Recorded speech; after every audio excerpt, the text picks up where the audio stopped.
नमस्कार मित्रों, पिछले वीडियो में हमने पढ़ा था, चूंकि हम पढ़ रहे थे संज्ञा में व्यक्तिवाचक संज्ञा और जातिवाचक संज्ञा पढ़ने के पश्चात भाववाचक संज्ञा। आइए झट से देखते हैं कि पिछले 4 वीडियो में, क्योंकि मैंने आपसे कहा था संज्ञा पूरी 5 कक्षाओं में ये जो संज्ञा प्रकरण है वो कंप्लीट होगा। 4 कक्षाओं में हमने पढ़ा था कि संज्ञा किसी नाम को कहते हैं। संज्ञा का तिर्यक रूप, संज्ञा गणनीय और अगणनीय 2 प्रकार की होती है। गणना के आधार पर संज्ञा जो शब्द होते हैं वो विकारी होते हैं। विकारी का तात्पर्य क्या होता है, किस तरह से किसी संज्ञा के रूप निर्धारण में या उसका रूप परिवर्तन में लिंग, वचन और कारक का योगदान होता है, और इन 3 कारण से ही संज्ञा अपना रूप बदलती है। व्यक्तिवाचक संज्ञा वे होती है जो संसार में एक होती है, एक होने का बोध कराए। जातिवाचक संज्ञा वे होती है जो एक से अधिक होने का बोध कराए। और अमूर्त जो होती है वो भाववाचक, जो हमें दिखाई न दे, जिसका बहुवचन नहीं बनाया जा सकता। उसके साथ में हमने ये भी पढ़ा था कब कौन सी व्यक्तिवाचक संज्ञा जातिवाचक में बदल जाती है और कब जातिवाचक संज्ञा व्यक्तिवाचक में। याद रखें इस बात को, आप लोग 5वीं, 6ठी, 7वीं में नहीं है। आपको इस तरह से नहीं रटना है कि दशरथ व्यक्तिवाचक संज्ञा है, गंगा व्यक्तिवाचक संज्ञा है और पर्वत जातिवाचक संज्ञा है। ये केवल उस स्तर तक था। अब आपको ये ध्यान करना पड़ेगा, क्योंकि संज्ञा जब कोई शब्द वाक्य में प्रयुक्त होता है तो वो पद बनता है या पद कहलाता है। और पद 5 प्रकार के होते हैं: संज्ञा, सर्वनाम, क्रिया, विशेषण और अव्यय। इट मीन्स संज्ञा बनने के लिए पहले पद बनना जरूरी है। लेकिन कुछ शब्द ऐसे होते हैं जैसे रमेश है, सुरेश है या फिर गंगा है, वो सदैव व्यक्तिवाचक संज्ञा ही रहेंगे। लेकिन बहुत सारे शब्द ऐसे भी हैं, जिस तरह से हमने पढ़ा था, आज घर घर में रावण बैठा, जय चंद्रों से सावधान रहो, ये शब्द इस समय व्यक्तिवाचक संज्ञा नहीं है। इसलिए हमें देखना है कि कौन से शब्द की वाक्य में भूमिका क्या है। जो ही उसने वाक्य दिया, चाहे वो संज्ञा, सर्वनाम, क्रिया, विशेषण, अव्यय किसी से भी संबंधित हो, जिस तरह से इंग्लिश में पार्ट ऑफ स्पीच कहे जाते हैं, ये हमारे जो है पद जो है वो वाक्य के ही एक भेद है। और जब हम किसी जो ही परीक्षा में वाक्य दिया जाता है और किसी एक शब्द के नीचे रेखांकित किया हुआ है, झट से उत्तर नहीं बताना है, ध्यान से सुनना मैं क्या कहना चाह रहा हूं। ये एक वाक्य है और इस वाक्य में ये कुछ शब्द है, 1 2 3 4 5 6 शब्दों का प्रयोग है, और उसने इसके नीचे रेखांकित कर दिया। और मानो ये शब्द, बाकी शब्द मैं इसलिए नहीं लिख रहा हूं क्योंकि परीक्षा में होता क्या है, यहां लिखा हुआ है गरीब और हमारा रटा हुआ रहता है, या फिर यहां लिखा हुआ है अच्छा, और उसने पूछ लिया रेखांकित शब्द क्या है, संज्ञा, सर्वनाम, क्रिया, विशेषण। इस तरह से ऑप्शन दे रखे हैं और हमने सीधा कहे अच्छा तो विशेषण होता है, और पहले ऑप्शन में लिखा हुआ रहता है विशेषण, और हमने कर दिया ये तो सही हो गया। कुछ प्रश्न ऐसे होते हैं तो जो ही परीक्षा से आप बाहर निकलते हो और वो टेम्पो में ही गलत हो जाते हैं। कोई ना कोई आपको स्टूडेंट बता देगा कि अच्छा शब्द विशेषण होता तो है, लेकिन यहां नहीं है। इसका मतलब मैं क्या कहना चाह रहा हूं आपसे, एक अभ्यास होता है आंखों का व्यायाम। हम अपनी आंखों को स्थिर रखते हुए कितनी जगह देख सकते हैं। इस समय केवल अच्छा ही नहीं देखना है, आप अपनी आंखों को फैलाओ, एक साथ कितने शब्द देख सकते हैं। ये आंखों का व्यायाम भी होता था, उस बात को ध्यान रखना है। अर्जुन की आंख जो केवल उस चिड़िया की आंख को देख रही है, यहां आपको केवल इस अच्छा शब्द को नहीं देखना है, अर्जुन से थोड़ा सा विपरीत चलना है। यहां जब अगले ने पूरा वाक्य दिया है, इसका मतलब वो चिड़िया की आंख केवल ये नहीं है, रेखांकित इसको कर दिया, इसका मतलब केवल ये नहीं है। आपको पूरे वाक्य को देखना है और पता लगाना है। अगर वो केवल अच्छा शब्द का ही पूछना चाहता तो आप खुद सोचो वो वाक्य को यहां क्यों लिखेगा। वो तो फिर यही पूछ लेगा बताओ अच्छा शब्द क्या है और विशेषण करना है, दैट्स ऑल। लेकिन जब उसने पूरा वाक्य लिखा है कि रमेश बहुत अच्छा गाता है, तो आप खुद सोचो इस समय ये क्रिया विशेषण नहीं होगा, क्योंकि ये क्रिया की विशेषता बता रहा है। राम अच्छा नहीं है या रमेश अच्छा नहीं है, गाता अच्छा है वो। इसका मतलब उस समय उत्तर जो है वो क्रिया विशेषण होगा, और हो सकता है क्रिया विशेषण उसने नहीं लिखा, उसने लिखा है अव्यय, और अव्यय जो है उसी का एक पार्ट है क्रिया विशेषण, यानी क्रिया विशेषण अव्यय का एक प्रकार है। तो हमें उस समय इस बात को ध्यान से देखना है, उसने वाक्य क्यों लिखा, जब वाक्य लिखा है तो फिर अच्छा शब्द जो है वो उस वाक्य में किस भूमिका में है उसको हमें देखना है। आइए आगे बढ़ते हैं। ये जब तक अव्यय, आप सब इस बात को ध्यान रखें, हिंदी का जो पद परिचय टॉपिक है जिसमें संज्ञा सर्वनाम क्रिया विशेषण अव्यय, ये जिसने सीख लिया उसने 30% हिंदी सीख ली। और ये जब अव्यय कंप्लीट होगा उसके बाद में मैं आपसे पद परिचय जो टॉपिक है, जो अक्सर नहीं पढ़ाया जाता है या किताबों में भी अलग से नहीं होता है, या फिर होता है तो 9th-10th की उन किताबों में, और वो उस अंदाज में होता है जिस तरह से उनके परीक्षा में प्रश्न पूछे जाते हैं, लेकिन वो प्रश्न वहां डेस्क्रिप्टिव होते हैं, हमें यहाँ ऑब्जेक्टिव के हिसाब से तैयारी करनी होती है। तो कम से कम अव्यय तक इस बात को ध्यान में रखना है, और उसके बाद में हम अभ्यास करेंगे और देखेंगे कि कब कोई शब्द किस तरह की भूमिका में होता है और कौन कौन से शब्द अक्षर परीक्षा में पूछे जाते हैं। तो आइए देखते हैं अगली बात। इससे ठीक जो पिछले वीडियो में अंतिम बात जो पढ़ी थी उसको केवल एक बार में बता रहा हूं। अंतिम बात ये पढ़ी थी कि उसने परीक्षा में वो 4 शब्द दे देगा, जैसे गरीबी, परिश्रमी, या एक उसने दे दिया ईमानदारी, और एक उसने दे दिया अमीरी, और पूछ लिया कि निम्न में से कौन सा विशेषण शब्द भाववाचक संज्ञा से बना हुआ है, कौन सी भाववाचक संज्ञा विशेषण से बनी हुई है।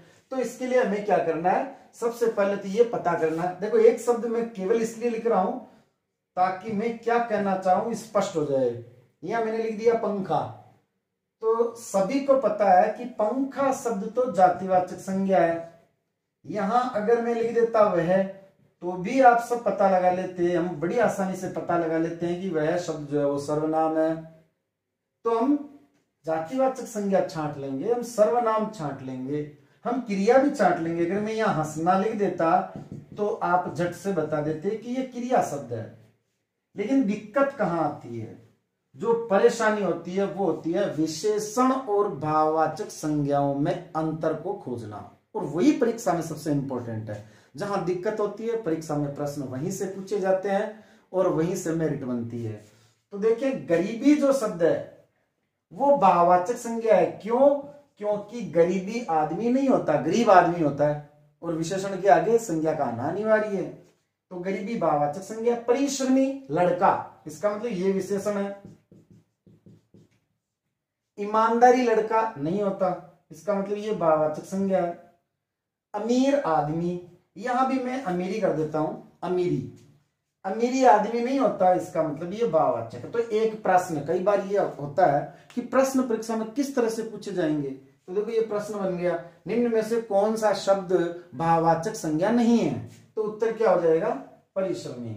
या प्रश्न पूछ लिया कि निम्न में से कौन सा शब्द विशेषण है, तो भी उत्तर ये हो जाएगा। अब उसने इस प्रश्न को और अधिक विस्तारित कर दिया, निम्न में से कौन सी भाववाचक संज्ञा जातिवाचक संज्ञा से बनी हुई है या फिर विशेषण से बनी हुई है, इस तरह से पूछ लिया। तो हमें क्या करना होगा, इसके आगे बढ़ना होगा। गरीबी शब्द गरीब से बना है, परिश्रमी शब्द परिश्रम से बना है, ईमानदारी शब्द ईमानदार से बना है, और अमीरी शब्द अमीर से बना है। अब हम यहां पर क्या करेंगे, इनका भी आगे वाला रूप लिखेंगे कि ये भाववाचक संज्ञा या विशेषण है। गरीब लड़का, इसका मतलब ये विशेषण है। परिश्रम लड़का नहीं होता, इसका मतलब ये भाववाचक है। ईमानदार लड़का, इसका मतलब ये विशेषण है। अमीर आदमी, इसका मतलब ये विशेषण है। अब प्रत्येक बात का हमारे पास उत्तर होगा। अब हम उसे कह सकते हैं भैया तेरे जच्चे से पूछ ले प्रश्न को। गरीब विशेषण, यानी गरीबी भाववाचक संज्ञा गरीब विशेषण से बना है, या फिर इसको ऐसे भी कह सकते हैं गरीब विशेषण से गरीबी भाववाचक संज्ञा बना है। परिश्रमी विशेषण परिश्रम भाववाचक संज्ञा से बना है। ईमानदारी भाववाचक संज्ञा ईमानदार विशेषण से बना है, और अमीरी भाववाचक संज्ञा अमीर आदमी से बना है। कुछ लोग इस तरह से रटते हैं, अमीर से अमीरी, ईमानदार से ईमानदारी, परिश्रम से परिश्रमी, गरीब से गरीबी, इसलिए तो चारों ही भाववाचक संज्ञाएं है। गलत हो गया वो। परिश्रमी, इसका मतलब भाववाचक संज्ञा विशेषण शब्दों से बनती है, तो विशेषण शब्द भी भाववाचक संज्ञा से बनते हैं, दोनों ही बातें हैं। और भाववाचक संज्ञा जरूरी नहीं है विशेषण से ही बने, भाववाचक संज्ञा जातिवाचक संज्ञा से भी बन सकती है। मित्रता, ये भाववाचक संज्ञा है और इसका मूल शब्द है मित्र, जो कि जातिवाचक संज्ञा है। इसका मतलब मित्रता भाववाचक संज्ञा मित्र जातिवाचक संज्ञा से बना है। तो भाववाचक संज्ञा जो है वो जातिवाचक से भी बनती है। जरूरी नहीं है विशेषण सदैव भाववाचक से बने, ये कोई आवश्यक नहीं है। जैसे पठनीय, तो पठनीय में जो पठनीय विशेषण तो है ही है, जो पढ़ने योग्य हो, मूल शब्द क्या है? पठ, और पठ क्या है? धातु है। धातु का मतलब क्रिया, तो इसका मतलब पठ जो है, ये जो विशेषण है वो क्रिया से बना हुआ शब्द है। तो कुछ भी हो सकता है, उसके लिए हमें ये देखना पड़ेगा कि इसका रूप क्या है और उसका मूल शब्द क्या है। इस शब्द का जिस तरह से रूप छांटा उसी तरह से मूल शब्द का रूप छांटना है। तो ये बात हम पिछली बार पढ़ चुके थे। अगर किसी को इसकी बहुत अच्छी परफेक्शन या इसमें कुशलता उसने हासिल नहीं की है, तो उसका अब तरीका जो है वो केवल यही है, जो ट्रिक्स है वो मैंने आपको बता दी। अब केवल तरीका है आप इस तरह के 10-20 एग्जाम्पल्स को हल करें। तो इस बात का ध्यान रखें, जितने एक्सरसाइज या जितने जो हम अभ्यास करेंगे उतना ही उस पर पकड़ बनती जाएगी। आइए इसका अगला रूप हम देखते हैं। हमने ये भी पढ़ा था कि जातिवाचक संज्ञा कब व्यक्तिवाचक संज्ञा बनती है। यहां हम पढ़ेंगे कि भाववाचक जो संज्ञा है वो कब जातिवाचक संज्ञा बनती है। और यहां एक बहुत महत्वपूर्ण बात, किसी एक पुस्तक में और कोई विद्वान, जिनका मैं न तो पुस्तक की यहां चर्चा करूंगा न विद्वान का नाम लूंगा, लेकिन उनका यह तर्क है कि जब कोई भाववाचक संज्ञा बहुवचन में प्रयुक्त हो जाती है तो भी वो भाववाचक संज्ञा ही रहेगी। लेकिन सभी जितने भी जो मानक पुस्तकें हैं उनसे और अब तक परीक्षाओं में जिस तरह से इससे रिलेटेड जो प्रश्न आए हैं और उनका उत्तर जिस तरह से जातिवाचक माना जाता रहा है, उससे ये बात सिद्ध होती है कि भाववाचक संज्ञाएं जातिवाचक संज्ञा में बनती है। कैसे और क्यों बनती है उसका भी हम कारण देखेंगे। भाववाचक संज्ञा अमूर्त होती है, उसका बहुवचन नहीं बनाया जा सकता। जैसे मान लो एक शब्द है मिठास, ये भाववाचक संज्ञा है, इसका हम बहुवचन नहीं बना सकते, मिठासों ऐसा नहीं कहा जा सकता। तो मिठास शब्द जो है वो भाववाचक संज्ञा, लेकिन कुछ भाववाचक संज्ञाएं ऐसी होती है जिनको बहुवचन में हम प्रयुक्त कर सकते हैं, जैसे शिकायत। अब शिकायत जो शब्द है इसका बहुवचन में हम प्रयोग इस तरह से कर सकते हैं, शिकायतें। अगर कोई शिकायत शब्द कह रहा है, जैसे उसने पिताजी से शिकायत की, पिताजी से शिकायत की, तो ये जो शिकायत शब्द है ये तो हो गया भाववाचक। लेकिन अगर यही वाक्य इस तरह से हो, आपकी बहुत सी शिकायतें आ रही है, आपकी बहुत सी शिकायतें आ रही है। अब जब पूछ लिया तो ये जातिवाचक संज्ञा होगा। वो जो विद्वान और वो जो पुस्तक वो ये कह रही है कि शिकायत, जब शिकायतें कहा जाता है तो उन्हीं शिकायतों का समूह है, कि शिकायतें शिकायतों का ही समूह है। तो निश्चित बात है, पेड़ पेड़ों का समूह है, लड़के लड़कों का समूह है, नदियां नदी का समूह है, वो तो सभी जगह होता है। लेकिन जो ही बहुवचन में वो प्रयुक्त होती है, अब वो कोई एक नहीं रही। जातिवाचक संज्ञा की परिभाषा क्या है? हम तो आज तक रटते हैं राकेश, व्यक्तिवाचक संज्ञा है, क्योंकि वो किसी एक का व्यक्ति का नाम है। और जातिवाचक संज्ञा जो अपने समान, उसकी परिभाषा के अंदर यदि हम जाएं जिसने भी या जिन विद्वानों ने भी परिभाषा बनाई है उनका काफी महत्व है, और उस चीज को हम समझे। व्यक्तिवाचक संज्ञा जो संसार में एक होने का बोध कराए, जिसका बहुवचन नहीं बनाया जा सकता। जातिवाचक संज्ञा, जातिवाचक संज्ञा के लिए ये ट्रिक ध्यान में रखें, जिस को हम कौन सा या कौन सी से विभक्त कर सकें। नदी, कौन सी नदी? चंबल नदी व्यक्तिवाचक हो गई, लेकिन नदी जातिवाचक है, क्योंकि कौन सी। पर्वत, कौन सा पर्वत? हिमालय या अरावली? तो हिमालय, अरावली। अब हम नहीं कह सकते हिमालय पर्वत, कौन सा हिमालय नहीं कह सकते, वो व्यक्तिवाचक है। लेकिन कौन सा पर्वत, इसका मतलब पर्वत जो शब्द है वो जातिवाचक है। जातिवाचक संज्ञा का मतलब ये होता है, यदि मैं ये कहूं मार्कर, इसकी जाति का, यहां जाति से तात्पर्य है इस वस्तु की जाति के, जितने भी जो दूसरी वस्तुएं भी है, इसलिए ये मार्कर जो शब्द है वो जातिवाचक संज्ञा में है। पंखा, तो पंखा ऐसे नाम का बोध कराता है जिसके समान बहुत सारी, उसकी जाति की बहुत सारी चीजें हों। तो जो ही बहुत सारी हुई तभी तो वो जातिवाचक है। तो शिकायतें, इसका मतलब आपके झूठ बोलने की जो शिकायत है, इस तरह की और भी बहुत सारी शिकायतें मुझे मिली है कि आप झूठ बोलते हैं, आप समय पर नहीं उठते, आप अपने माता पिता का आदर नहीं करते, आप जो है वो मिथ्या भाषण करने के साथ साथ गालियां भी बकते हैं। तो ये इतनी सारी शिकायतें हैं, इसलिए वो जातिवाचक संज्ञा हुई, क्योंकि अब शिकायत एक नहीं रही है, ऐसी शिकायतें बहुत सारी, इसलिए वो जातिवाचक संज्ञा है। जैसे एक शब्द है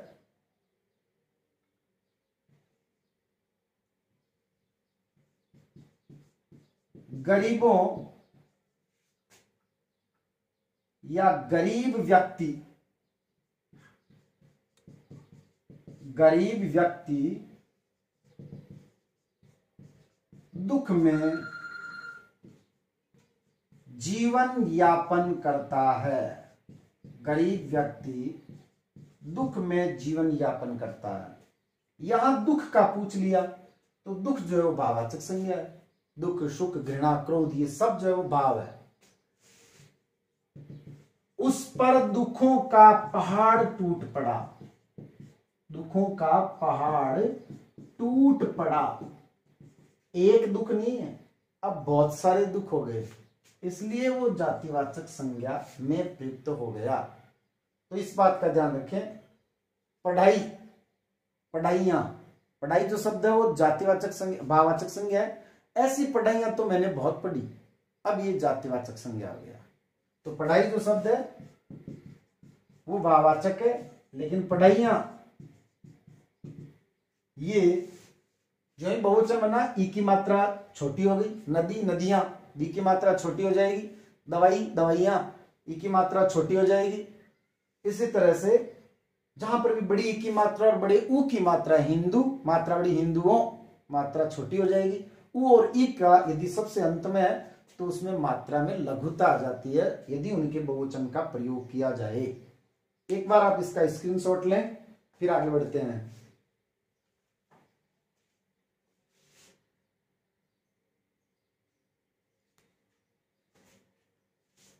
आइए आगे बढ़ते हैं कि जातिवाचक संज्ञा, एक छोटी सी बात, क्योंकि संज्ञा के 3 रूप बताने हमें जब भी परीक्षा में पूछ लिया जाता, संज्ञा कितने प्रकार की, संज्ञा 3 प्रकार की। अंग्रेजी में 5 प्रकार की जो संज्ञा मानी जाती है, जिसमें एक है पदार्थवाचक और एक है समूहवाचक। काफी आसान मसला है। पदार्थवाचक जिसका कई जगह नाम इस तरह से भी लिखा हुआ रहता है, द्रव्यवाचक, और समूहवाचक के स्थान पर यदि कहीं पर समुदाय जो शब्द है वो यदि आ गया तो भी ध्यान रखना है समुदाय, सम प्लस उत प्लस आय, इसलिए मात्रा छोटी आएगी। समुदायवाचक भी नाम आ सकता है। अब ध्यान करें कि ये पदार्थवाचक क्या है, समुदायवाचक क्या है या समूहवाचक क्या है। एक शब्द भी है द्रव्य, इसका भी ध्यान करें। ये युग्म शब्द में पूछा जा सकता है, द्रव और द्रव्य। द्रव का अर्थ होता है तरल, लिक्विड जिसको बोलते हैं, जो पदार्थ की एक अवस्था है, जबकि द्रव्य स्वयं पदार्थ को कहा जाता है। तो जितने भी जो पदार्थ हैं ये जातिवाचक संज्ञा के ही दो भेद हैं। इसलिए यहां एक जो महत्वपूर्ण बात है ये समझ करके, और प्रश्न जब आएगा तो हमें क्या उत्तर करना है वो देखें। जैसे मान लो शब्द है सोना, चांदी, पीतल, लोहा, दूध, पानी, जितने भी इस तरह के जो शब्द हो सब पदार्थवाचक हैं। लेकिन समूहवाचक से तात्पर्य है जैसे मंडल, भीड़, कक्षा, सेना, पुलिस, इस तरह के जितने भी शब्द हैं वो समूहवाचक होंगे। अब प्रश्न है, मेरा जो प्रश्न है वो ये है कि यदि प्रश्न आ गया कि सोना कौन सी संज्ञा है, कहीं घबराने की आवश्यकता नहीं है। वो जातिवाचक संज्ञा और पदार्थवाचक दोनों, मैं तीन तरह से बताऊंगा। एक जगह ऑप्शन है जातिवाचक, दूसरा ऑप्शन है व्यक्तिवाचक, तीसरा ऑप्शन है भाववाचक, और चौथा ऑप्शन है कोई नहीं। तो कहां घबराने की आवश्यकता है, हमें जातिवाचक करना है। दूसरा, यदि उसने जातिवाचक के स्थान पर दिया है पदार्थवाचक, व्यक्तिवाचक, भाववाचक, कोई नहीं, तो उस समय हम करेंगे पदार्थवाचक। अब प्रश्न उठता है यदि दोनों ऑप्शन में हो, जातिवाचक, पदार्थवाचक, भाववाचक और व्यक्तिवाचक, यदि आपसे पूछ ले कि अच्छा जो शब्द है वो क्या है, और उसने चार ऑप्शन दिए हैं, विशेषण, सर्वनाम, गुणवाचक विशेषण और अव्यय, तुम गुणवाचक विशेषण करेंगे। क्यों करेंगे? क्योंकि कुछ लोग सोचते होंगे अच्छा शब्द तो क्रिया विशेषण भी हो सकता है, विशेषण भी हो सकता है। ध्यान रखें, जब उसने स्वतंत्र रूप से पूछ लिया तो उस समय मूलतः वो क्या है वो बताना है। वह शब्द क्या है? वह शब्द सार्वनामिक विशेषण भी होता है और सर्वनाम भी होता है, लेकिन केवल इतना यदि पूछ लिया उसने वह शब्द क्या है, तो इसका मतलब मूलतः वो क्या है हमें वो बताना। वह शब्द मूलतः सर्वनाम है, अच्छा शब्द मूलतः विशेषण है, फिर वो क्रिया विशेषण में संज्ञा के रूप में प्रयुक्त हो सकते हैं। तो अच्छा शब्द यदि विशेषण भी है और गुणवाचक विशेषण भी है तो हम गुणवाचक विशेषण बताएंगे, क्योंकि वो उसका भेद जानना चाह रहा है, हमें उसका ज्ञान है या नहीं है। तो ऐसी स्थिति में फिर हम पदार्थवाचक करेंगे, क्योंकि वो ये जानना चाह रहा है कि इसको इसका नॉलेज है या नहीं है कि सोना शब्द जो सोना है वो एक पदार्थ है, पदार्थ में उसकी गणना होगी। आगे बढ़ते हैं। जो अंतिम बात है, अंतिम बात एक और है, और जो सबसे प्यारी बात है उसको ध्यान से सुनना। वो इसलिए क्योंकि कई लोगों को कर्ता किसे कहते हैं ये नहीं पता। हो सकता है आप में से भी कई लोगों को नहीं पता। लगता होगा आपको कि मुझे कर्ता का तो अच्छी तरह से पता है। तो आइए देखते हैं। सबसे पहले तो ये देखें, जो कर्ता शब्द है उसमें तय के डंडा नहीं लगाना है, ये गलत हो गया। कर्ता शब्द जो है वो ये राइट है। कर्ता का अर्थ होता है जो कार्य को करता है, जो क्रिया को करता है, और जो काम करता है उसके बेचारे के डंडा नहीं लगाना है। डंडा लगाते ही वो गलत हो गया, अपराध है, वो तो गलत है कि आप जो काम करता है उसी के डंडा लगा रहे हो। तो कर्ता जो शब्द है ये राइट है। कर्ता सदैव कौन प्रश्न का उत्तर होता है, कौन, किसने, इस तरह के प्रश्नों का उत्तर होता है। और ये जो है वो इसका उत्तर वो या तो संज्ञा आएगा और या सर्वनाम आएगा। इस बात का ध्यान रखना, वो या तो संज्ञा आएगा या सर्वनाम आएगा। तो संज्ञा या सर्वनाम ही कर्ता होगा। कर्ता सदैव संज्ञा या सर्वनाम ही होगा और कुछ नहीं होगा। और कर्ता को छांटने का तरीका क्या है, कौन। अब एक इस चीज को समझने से पहले एक चीज मैं बता रहा हूं। हमारे दिमाग में ये होता है कि कर्ता जो होता है, जैसे राकेश जयपुर गया तो जयपुर, यहाँ कर्ता कौन है, राकेश। क्योंकि जयपुर जाने का काम कौन कर रहा है? राकेश। गाय घास खा रही है, यहां कर्ता कौन है? गाय। बस ये दो ही बातें जानते हैं ज्यादातर लोग, और ज्यादातर पढ़ने वाले पढ़ाने वाले भी इसी तरह से मानते हैं। एक दिमाग में इमेज होती है, ध्यान ये रखना है जो कार्य करता है वो करता है। पंखा चल रहा है, कौन है करता? पंखा, क्योंकि चलने का काम कौन कर रहा है? पंखा। बच्चे ने गमला गिरा दिया, करता कौन है? बच्चा, क्योंकि गमले को गिराने का काम किसने किया? बच्चे ने। गमला गिर गया, कौन है करता? गमला, क्योंकि गिरने का काम किसने किया? गमले ने। ये जो गमला है अभी कुछ जिलों में गिर रहा है, क्योंकि किसी स्टूडेंट ने मेरे से ये प्रश्न पूछा और उन्होंने कहा कि मैंने इन 3 अध्यापकों से पूछा और उन्होंने जो है वो कुछ गलत बताया। तो वो भी हम पढ़ेंगे, जब सर्वनाम प्रकरण पढ़ेंगे तो यही गमला वापस वहां पढ़ेंगे, उस समय देखना। तो कर्ता कौन प्रश्न का उत्तर होता है, और समझ में आ गया होगा। यदि मैं ये कहूं आपसे कि चद्दर फट गया, कौन है करता? चद्दर, क्योंकि फटने का काम चद्दर ने किया है। तो इस तरह से वो कर्ता होता है। अब मैं यदि आपसे प्रश्न पूछूं, पीना स्वास्थ्य के लिए हानिकारक है, पीना स्वास्थ्य के लिए हानिकारक है। अब बताएं जी आप, क्रिया शब्द कौन सा है इस वाक्य में? क्रिया शब्द पीना। 90% लोगों का उत्तर यही है कि पीना जो है वो क्रिया है। चेक कर लेते हैं हम। क्रिया वाक्य के अंत में आती है। क्रिया जो है वो उस गाड़ी के जो गाइड का डब्बा होता है वो होती है, और उसका इंजन करता होता है।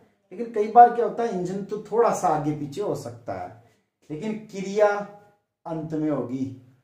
हानिकारक होना क्रिया है, और हानिकारक कौन है? पीना। हानिकारक कौन है? पीना। हालांकि दुनिया पीने वालों की है। यदि आपने मधुशाला पढ़ी होगी हरिवंश राय बच्चन की, सुने होंगे मंदिर मस्जिद चिर सुहागिन मधुशाला। मधु शराब का पर्यायवाची है, मधुशाला जिस तरह से पाठशाला उसी तरह से मधुशाला अर्थात ठेका। तो सुने होंगे मंदिर मस्जिद, 8 बजे के बाद 9 बजे के बाद यदि आप मंदिर में जाओगे तो ठाकुर जी पोट गए साहब। और यदि आप ठेके पर चले जाओ, कभी भी किसी भी समय वहां आपको कोई ना कोई मिल जाएगा। और एक बहुत सुंदर पंक्तियां हैं, हरिवंश राय बच्चन ने यह कभी नहीं कहा शराब पीनी चाहिए, लेकिन उन्होंने तत्कालीन जो व्यवस्था है उनका विरोध किया था। उन्होंने कहा यह कैसा समाज हमने बना लिया जहां, क्योंकि उन्होंने एक जगह लिखा है कि बेर बढ़ाते मंदिर मस्जिद मेल कराती मधुशाला। मंदिर और मस्जिद ये तो बेर को बढ़ाने वाली चीजें हो गई है। इनके नाम पर जो है विभिन्न धार्मिक जो हम सब आपस में लड़ झगड़ बैठते हैं, और हमारी उस अज्ञानता के कारण से। लेकिन क्योंकि मंदिर में यदि आप जाओगे तो मंदिर में ईश्वर पर ध्यान लगाते समय जो हमारा ध्यान है वो कहीं ना कहीं जूते चप्पल की तरफ भी रहता है। और जब कोई मधुशाला में जाता है, वहां अमीर गरीब ऊंच नीच हिंदू मुसलमान सब, हालांकि कई धर्मों में इस तरह की रोक है, लेकिन फिर भी यदि कोई जाता है अपवाद स्वरूप तो वहां हिंदू ईसाई मुसलमान सब साथ बैठ करके पीते हैं। या फिर अगर कोई नहीं भी पीता लेकिन वहां गया तो सब तरह से समानता का व्यवहार होता है। और वहां साहब चप्पल तो क्या 10-20 हजार के एडिडास के जूते भी छोड़ के आ जाता है। तो पीना स्वास्थ्य के लिए जरूरी नहीं है हानिकारक हो, लाभदायक भी हो सकता है। दूध पियो तो वो लाभदायक है, लेकिन यहां पीना शब्द जिस चीज के लिए रूढ़ है उसकी हम यदि बात करें, पीना स्वास्थ्य के लिए हानिकारक है। तो कौन है हानिकारक? पीना। कौन प्रश्न का उत्तर क्या होता है? कर्ता। कर्ता सदैव क्या होगा? संज्ञा या फिर सर्वनाम। अब ये सर्वनाम तो है नहीं, ये संज्ञा है। पीना शब्द क्या है? संज्ञा है। परीक्षा में अगर इस तरह से आ जाए, इसको इंग्लिश में कहा जाता है जिरंड, और जो सब्जेक्ट के रूप में होता है। यदि ये कहें कि खेलना, या मान लो मैं ये लिख दूं घूमना, खेलना घूमना स्वास्थ्य के लिए लाभप्रद है, अच्छा है। कौन है अच्छा? खेलना घूमना। और ये कौन प्रश्न का उत्तर सदैव कर्ता होता है, और कर्ता सदैव संज्ञा या सर्वनाम होता है। अब ये सर्वनाम तो है नहीं, संज्ञा है। एक तीसरी बात और, क्योंकि कर्ता को छांटना बहुत आवश्यक है।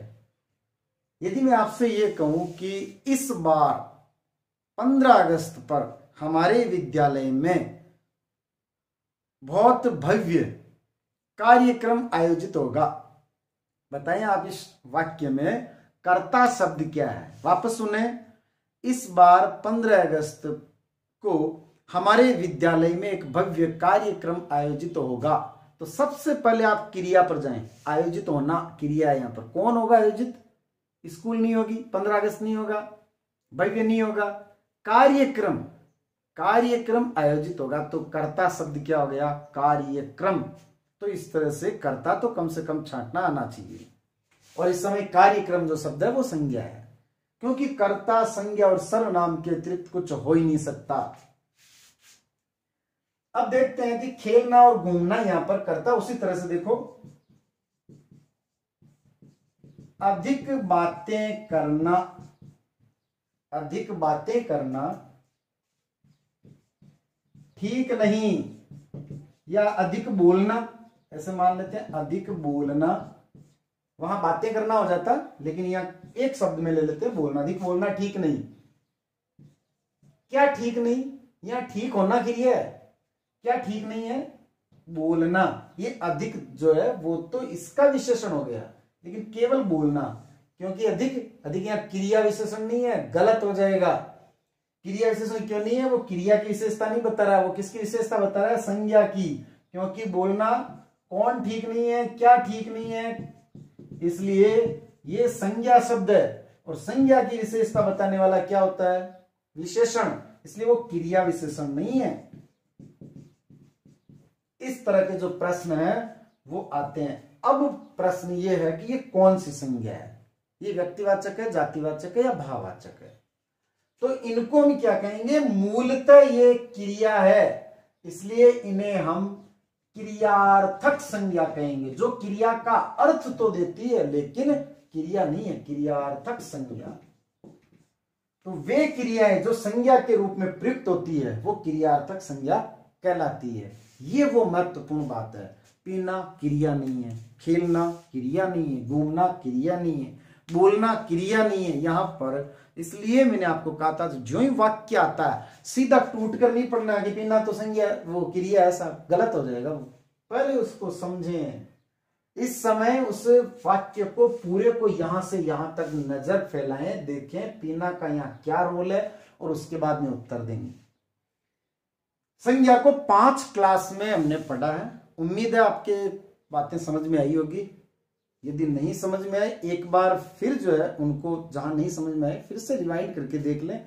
फिर भी यदि समझ में नहीं आए तो आप कमेंट से या फिर जो भी व्हाट्सएप ग्रुप है वहां आकर के आप पूछ सकते हैं। जब भी वीडियो आगे का अपलोड होगा आपके उस प्रश्न को मैं जरूर शामिल करूंगा। जो भी लाइव क्लास होती है फेसबुक के माध्यम से या फिर यूट्यूब पर ही, चैनल पर ही, तो वहां हम आपके द्वारा दिए गए उन प्रश्नों को जरूर मैं साझा करता हूं।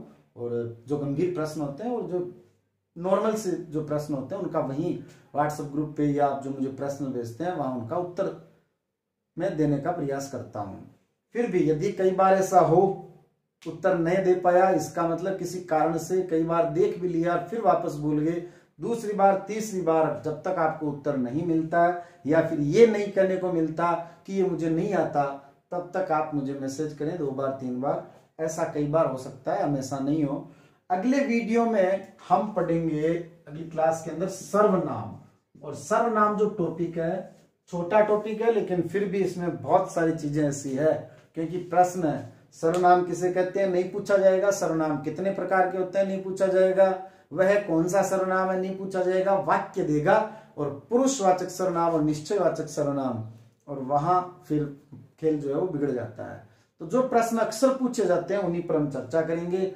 कब वह पुरुषवाचक सर्वनाम बनता है, कब वो निश्चयवाचक सर्वनाम बनता है, कब आप जो है वो निजवाचक बन जाता है, कब वो मध्यम पुरुष बन जाता है, और कब अन्य पुरुष बन जाता है। यही बात सर्वनाम के अंदर होती है, उसको हम पढ़ेंगे। उसके अलावा भी बहुत सारी ऐसी चीजें जो अक्सर पुस्तकों में समाहित नहीं की जा सकती, किताब में लिखा हुआ होता है, किताब बोलती नहीं है। हर चीज का महत्व होता है। किताब में जितना लिखा हुआ रहता है उतना सारा हम यहाँ नहीं पढ़ सकते, लेकिन फिर भी यहाँ जो जटिलताएं हैं उनको हम दूर करने का प्रयास करते हैं। तो धन्यवाद। आप जिन्होंने भी सब्सक्राइब नहीं किया है वो सब्सक्राइब करें, बेल आइकन जरूर दबाएं। अगले क्लास में मिलेंगे। धन्यवाद।